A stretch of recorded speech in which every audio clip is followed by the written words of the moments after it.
Welcome to Intelligent Automation Radio, the number one podcast for IT executives seeking insights on the impact and opportunities for innovation that automation is delivering to businesses around the world. Featuring thought leaders in AI, machine learning, orchestration, security automation, and the future of work. And now, on with the show. Welcome, everyone. My name is Guy Nadivi, and I'm the host of Intelligent Automation Radio. Our guest on today's episode is Yousuf Khan, partner at Ridge Ventures, an early-stage venture capital fund. Yousuf is also a former 5-time CIO, most recently at Automation Anywhere and MoveWorks, two well-known and high-profile automation providers. Yousuf's unique perspective as both investor and practitioner in the automation space makes him a highly coveted thought leader. And given the stepped-up adoption of automation due to the COVID-19 pandemic, we wanted to tap into his considerable insights and gain a better understanding of what senior IT executives should be aware of as digital transformations are accelerated for business resiliency as well as competitive advantage. Yousuf, welcome to Intelligent Automation Radio. Thank you so much for having me here. Really excited to talk to you.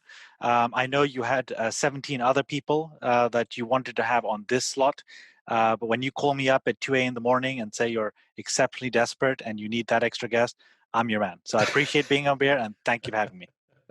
You were the first one to say yes, and we're happy to have you.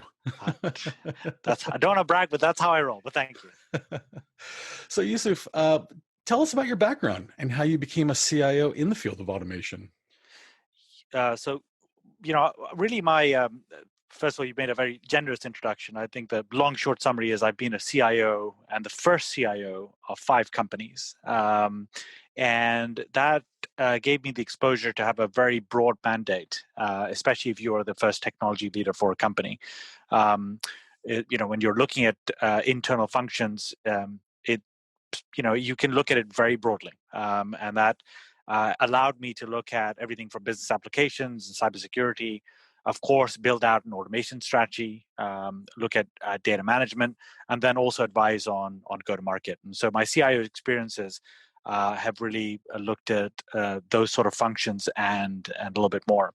And after 2 decades of plus of operating, I decided that it was time for me to be able to aid the next generation of startups in enterprise software in my little way that I can, having advised companies in the past. And so I decided to join a great firm in Ridge Ventures and looking to invest between 3 and 7 million into late seed and Series A enterprise companies. And hopefully that will aid the next generation of companies, and hopefully I can be helpful in their journey. Something very interesting is that you founded a group called the CIO Group Therapy Dinner.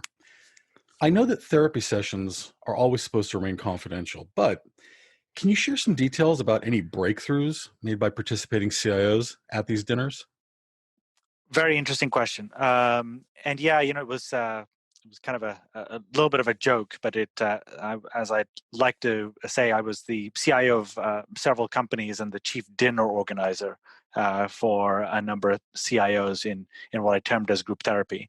And that's been going on for several years. It started on the back of me joining a company where I was having a real tough time with a specific initiative, which was pretty highly visible and highly critical. And candidly speaking, I felt a little bit out of my depth and wanted to connect with other peers. And I felt that going to large events was probably not the most useful way, at least for me at the time. And when I set up a dinner between 2 CIOs, myself and one other, 12 people showed up and discovered that a lot of us were having the same issues and we wanted to have those discussions. So over the years, I organized those dinners, now ranging in the several hundred, which were either sponsored by a VC or a startup. And the objective of those dinners was really to give candid feedback and have a candid discussion. And a lot of really interesting insights. I think first and foremost, I got to understand personally how to make better decisions as a CIO when it comes to specific initiatives, because I was able to learn the lessons from my peers. Second, I think a lot of the startups which wanted feedback, it wasn't a pitching session, there was no PowerPoint, there was no presentations or even demos. It was a candid conversation between the founding team and the group of CIOs. Product feedback, and I think some of the output and some of the features you've seen in some of the products that go out there was directly driven from some of those dinners. And I think probably the most important piece was there was a sense of probably great camaraderie. I've been a both advocate for the CIO role, advising CEOs on their first CIO hire, as well as being able to, and so part of that is also about sharing the lessons and being able to create a community. And I think those were some of the benefits that sort of came out of it. And largely, it was just a lot of fun. I think the fact that we were able to, I continue to organize dinners even virtually now. And I think one of the things that I've learned is that, you learn a lot from your community around you. And I think it's something that we can all benefit from. Since you're now on the investment side, let's talk a bit about startups. The vast majority of innovation in automation, AI, and other digitally transformative technologies comes from startups, which can be challenging for enterprises accustomed to working with larger players. Yousuf, how should CIOs work with startups?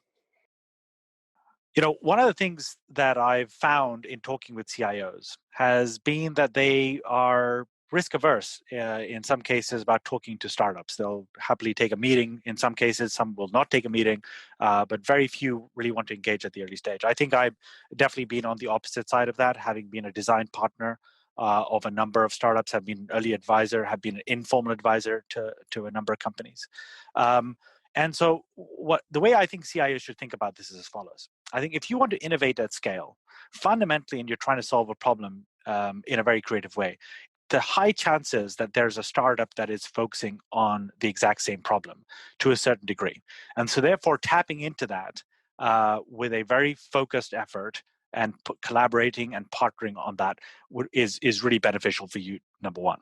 Number two is, by engaging with startups, it's a very good opportunity, development opportunity, and professional opportunity for each of your teams and your direct reports. IT teams don't get enough credit, and that's why I've been such an advocate for the CIO role and mentor IT directors and IT managers.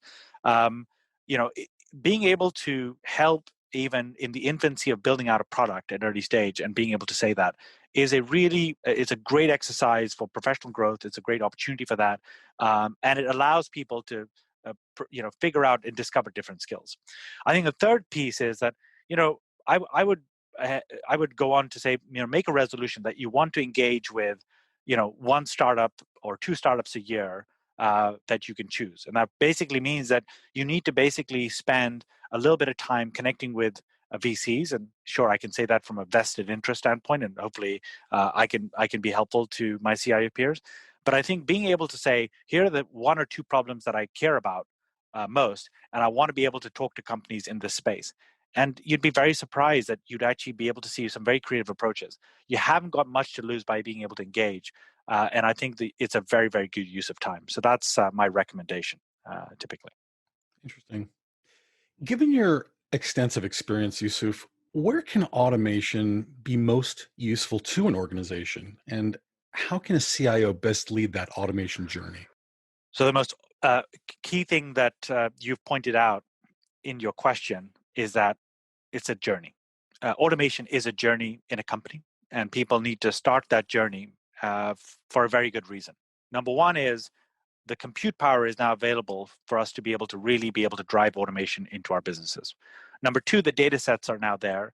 And number three, the innovation and the thinking is there, both internally and externally with companies like Moveworks and Automation Anywhere, which I've had the honor to work with in the past. And so understanding that it is a journey is probably the first step. The second part is to be able to think about where you can get a very clear, visible win. And that requires you to be able to spend time being able to think about your processes just a little bit more, and then being able to drive that further forward. Third, and probably most important piece is, when you think about RPA, you think about repetitive work, and you've seen companies, and that's why companies like Automation Anywhere have been successful, because they've been able to drive and deliver customer value consistently by being able to take repetitive processes and being able to completely reduce the human effort of them and automate them entirely. MoveWorks has fundamentally been able to understand that you can apply powerful techniques like natural language understanding and machine learning to be able to resolve IT support issues and IT operational issues in a very, very great user experience using messaging systems like Slack and Teams. And they've done that super well. And so, all of those started off in a journey by being able to understand a problem and framing that. Number two, being able to understand that you can do it differently. And number three, understanding that this is the start of the journey that it can basically lead on to. And that's been pretty consistent with a lot of the CIOs I've spoken to, as well as being able to look at a number of different solutions. Artificial intelligence and machine learning are becoming more common in enterprises, especially with all the digital transformation initiatives out there. Yusuf, where is it best to use artificial intelligence and machine learning, and where is it best to use automation?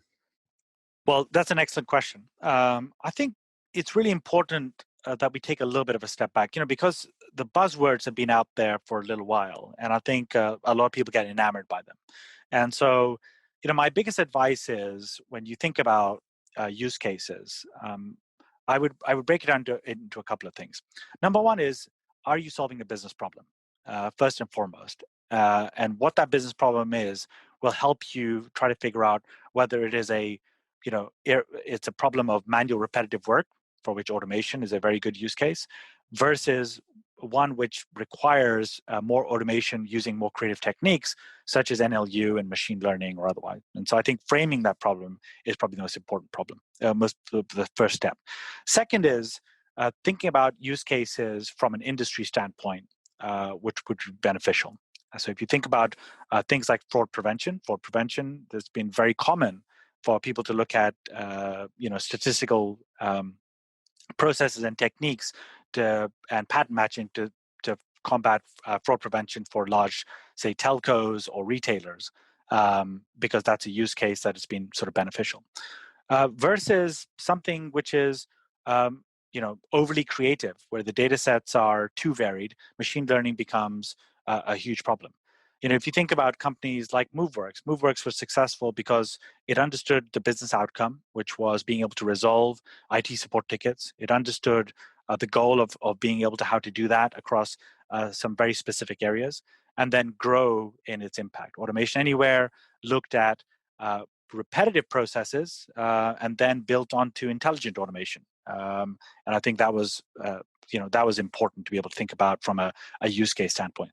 The use cases for each varied, right? If you think about automation, well, there's a lot of repetitive processes. So use cases that are typical for automation can range from data entry, where you are, I was experienced, for example, migrating one system to another, and the data structures for those were completely varied. And so rather than having to convert them through human effort, being able to do that through a bot defined by Automation Anywhere was great. If you think about a contract order process, which runs in the back end between connecting two systems, you could use automation for things like that. Whereas if you think about chatbots and if you think about being able to have user experience, then solutions like MoveWorks are a great outcome, and they're focused on an end goal, which applies across the entire company. Everyone needs IT support, and so that's where ML and techniques like NLU become really, really beneficial. I think the important thing to think about is, one, think about the clear outcome that you're trying to solve. Number two, the method that you're basically using. And probably number three is, what is the incremental journey that you're on, being able to continue to add value by using either one of machine learning or automation techniques. Specifically with regards to automating processes, like some of the ones you just listed, how do you think CIOs can best manage teams for automation? I think probably the most important thing is to actually have that as a focus area. And I do think that there is a function within companies that should be focused on automation. And automation teams should be created. Number one, I think it's a huge opportunity for professional growth and development.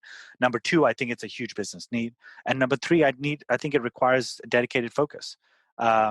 And I think one thing people have not really really appreciated, the benefit of automation, is it empowers people. It's a much better for morale in a lot of cases where you're able to take away manual repetitive tasks, and it's a great sign of innovation for IT teams. And so definitively they should be thinking about building an entire function for that, and that's one aspect. The second is you've got to think differently about your processes. I said that earlier. I think that's important not to be able to migrate. That requires a fresh set of thinking.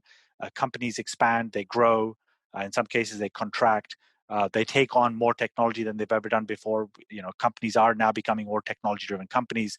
Software is just not driving companies; it is being embedded in companies, and so therefore the opportunity. You can't just simply take your old process and put them into this new way of thinking. And probably the third thing is they've got to be very focused on goals and put kind of measurements around success. And I think that's important to do. I think you can be in a journey, and it could be a very long journey, unfortunately, and you've got to be able to iterate along the way. And I think that's very, very important as well. Having worked for some automation vendors, Yusuf, you've seen a lot of automation deployments. I'm curious, which industries did you see that had particularly successful results from deploying automation? It's important to basically point out that the opportunity for automation exists across multiple verticals. I think number one. Number two is in terms of the functions, there are some that do really, really well, and some that require a little bit more effort and a little bit more thinking. Let me give you some examples. If I think about customer service, well, the opportunity for automation there has really been when you have a high level of demand and you're not able to, for example, scale up your customer service center, like an airline, for example, may have done over the last several months, or a hotel chain. You can't hire people fast enough, but their processes are very much specifically the same. Refunds, cancellations, otherwise. Could that process be automated? And so definitively, the answer to that is yes. And that's been proven. That's been done. In some cases, in financial services, I've seen those verticals work well. We've experienced that myself. If you want to basically, you've gone away from having to call and actually speak to someone about a lost or stolen credit card, you're able to fundamentally run through that function through a combination of voice commands, but also candidly speaking through text, and be able to basically get a new card ordered without any friction in the process whatsoever. And so I think those things, again, fundamentally, if it's repetitive, that's going to be easy to do, and it's going to apply across a number of different verticals. I think it's important to think about the fact that there's a lot of opportunities which automation is not just about a customer experience. It's really just about being able to get the work done. And that's a simple way of basically saying is, if you think about data entry work across different systems, being able to just eradicate that because you understand the type of data going from one system to the other, and being able to convert that could be easily done simply because you're able to train a bot to do it. That's a definitive value, and that applies across any company because systems are being changed and upgraded all the time. If you are looking at supply chain and inventory management, being able to track those and being able to not just automate the reordering of something, but also to be able to send out warnings and notifications is definitively a value. All of these fundamentally say that automation is a very, very big opportunity for enterprises and companies, and they should be thinking about very deeply about how to be able to benefit from that. Let's talk about cybersecurity, which is always a topic of paramount importance to CIOs. And you've been CIO of some cybersecurity companies as well as automation vendors. Yusuf, what should CIOs be aware of and concerned about when it comes to the security of their automation initiatives? I think there's a couple of things here. First of all, I think cybersecurity has gone from being kind of something to be discussed, which is something that people will get round to talking about, to now being very much in the mainstream and being discussed at boardrooms on a regular basis as an agenda item, right? So it's evolved over time, and so I don't think it's it's as specific as saying, well, should we think about security in the automation space? Fundamentally, you are buying software or you're building software from leading vendors, I think the vantage point that you would apply is really about what are the key areas that automation is touching. Number one, it's having access to your systems and being able to touch a number of different systems. So being able to make sure that the APIs are secure and robust. Second, if it's touching sensitive data, then you've got to be very diligent about figuring out how that actually is happening and how you're able to test that out. Number three, probably most importantly, is to really think about the testing that goes into it. Automation use cases can vary from email notifications, as simple as an email notification, to data migration, to financial transactions happening. And it's really, really important to be able to make sure that you understand that there's going to be regulations around that, and you have to provide that vantage point as well. So I don't think it's massively different to what a CIO would look at when they look to buy a software solution. But I think the difference is, because this is something that you're more deeply involved in from a creative standpoint, it's important to take that extra step to be able to understand what parts of your infrastructure the automation is actually touching, and how is that basically protected, and of course how you're avoiding making misfires by basically being able to send data out accidentally, because you're in control of that. Yousuf, for the IT executives and others listening in, what advice would you give them if they're looking to move into a CIO role? I'm very grateful to have learned from a number of CIOs. I've also taken the objective to learn from different members of the C-suite of what they expect from CIOs.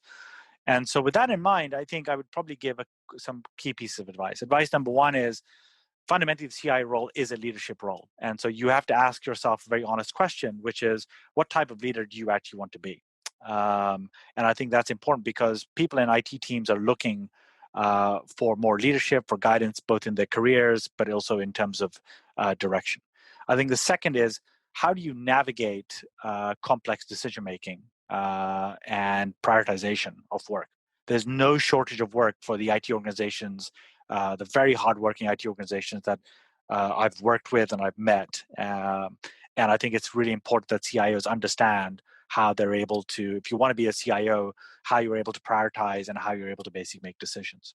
I think the third thing is probably figure out how you're able to communicate more effectively across not just your team, but also across the C-suite and other executive leaders, and across the company. I think the CIOs who are most effective in their roles are ones who are able to communicate with customers and partners, as well as internal to their teams, as well as to their company. Because change management and enablement is very, very hard. And I think technological change is something which is really happening more and more in companies, and that's being driven by CIOs. And being able to explain that change, being able to drive that change, being able to see the success of it is the CIO's responsibility. And so being able to do that, communication is one of the key things that they need to be able to focus on. So that would be my other piece of advice. Great words of advice from a former 5-time CIO. Well, I would say former is good, and a wannabe VC slightly. I'm the accidental CIO and definitely the unconventional VC, as I've said a couple of times. But I hope it's been a benefit to many of my CIO peers. All right. Yeah. Well, looks like that's all the time we have on this episode of Intelligent Automation Radio. Yousuf, it's always great hearing from an investor in the automation space, but especially someone like yourself who's got hands-on background that affords him a bit of an advantaged viewpoint. I'm sure our listeners found great value in hearing your perspective today. Thank you very much for coming on the show. Thank you very much, Guy. And one thing I do want to say is, I do want to thank you for all that you're doing for the community. I think these conversations are important, not just because I'm having them, but I think you've done a great portfolio of work, and I think we could all benefit from that. So thank you for all your work in this community. I appreciate that. Thank you very much. Yousuf Khan, partner at Ridge Ventures, an early stage venture capital fund. Thank you for listening, everyone, and remember, don't hesitate. Automate. Thank you so much for listening today. Please subscribe to our podcast on iTunes, SoundCloud, Spotify, or anywhere else you listen to podcasts. We publish new shows regularly, and you won't want to miss one. And please remember to give us a rating. It helps others find the show. Intelligent Automation Radio is sponsored by Ayehu, the leader in intelligent automation solutions for IT and cybersecurity. You can get more information about Ayehu by visiting our website at ayehu.com. That's AYEHU.com. Ayehu, creating the successful path to the self-driving enterprise.